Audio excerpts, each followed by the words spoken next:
জীবনে প্রথম কচুরিপানা ফুলের বড়া খেলাম। আসসালামু আলাইকুম, সবাই কেমন আছেন? আজকের ব্লগে আপনাদের সবাইকে স্বাগতম। এই যে দেখতেই পাচ্ছেন আমি কচুরিপানাগুলো বেছে নিচ্ছি। কিশোরগঞ্জে থাকতে কচুরিপানা ফুল দেখতাম, কিন্তু আসলে বাহিরে রাস্তাঘাট থেকে তো তোলা যায় না। আর যেহেতু আমি বগুড়ায় চলে এসেছি, আমাদের বাসার পাশেই যেহেতু নদী, সেই নদীর ধারে অনেক কচুরিপানা ছিল। আর ওটার মধ্যে থেকে খুঁজে খুঁজে এইটুকুই ফুল পেয়েছি। যেহেতু এখন সিজন না, সিজন চলে গিয়েছে, এই সময় যেটুকু পেয়েছি ওইটুকু ফুল নিয়ে এসেছি। আর সাথে একটু আলু দিয়ে নিচ্ছি, যেহেতু ফুলগুলো খুবই কম। ফেসবুক, টিকটক সব জায়গায় এই বড়াটা দেখেছিলাম, তাই ভাবছিলাম যে কোনো একদিন আমি এটা খাবই। তাই আজকে বড়াটা বানিয়ে খেয়ে দেখবো কেমন হয়। এই জন্য আমি কচুরিপানা, আলু, পেঁয়াজ, মরিচ কেটে নিচ্ছি। কচুরিপানা আর আলু আগে কেটে ধুয়ে নিয়েছিলাম। এই যে দেখতে পাচ্ছেন, এখন আমি মরিচগুলো কেটে নিচ্ছি। বড়া বানাতে যা যা দিতে হয় আর কি, আদা রসুন বাটা দিয়ে নিলাম। আর এখানে আমি চালের গুঁড়াও ব্যবহার করেছি। এখানে লবণ দিয়ে নিচ্ছি, লবণ হলুদ দিয়ে চালের গুঁড়া আর একটু ময়দা দিয়ে নিয়ে ভালো করে মেখে নিব বড়ার জন্য।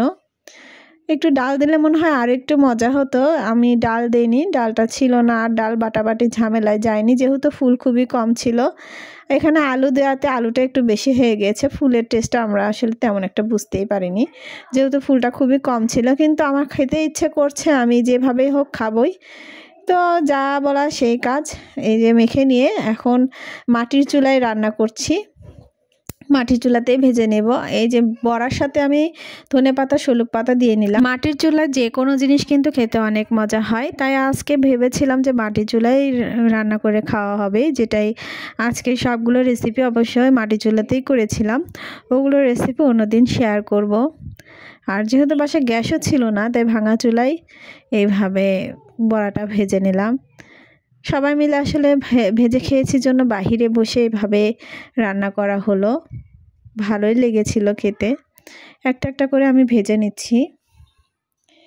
আর এখানে যেহেতু স্ট্যান্ড রাখার ব্যবস্থা নেই, স্ট্যান্ডও বাসা থেকে নিয়ে আসতে ভুলে গিয়েছি।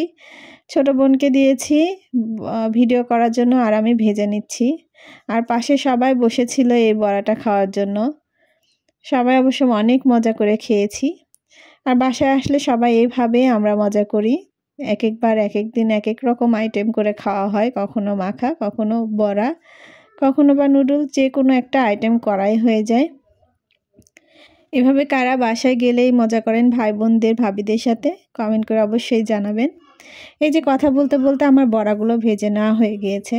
আমার মনে হয় এই বড়াতে আর একটু কচুরিপানার ফুলগুলো বেশি থাকলে আরও বেশি মজা লাগতো। বড়াটা কিন্তু খেতে খারাপ হয়নি, খুব ভালোই হয়েছিল খেতে। আর আপনারাও বাসায় একবার ট্রাই করতে পারেন। দেখুন আমাদের কতগুলো বড়া হয়ে গিয়েছে, খেতে কিন্তু অসম্ভব মজা হয়েছিল।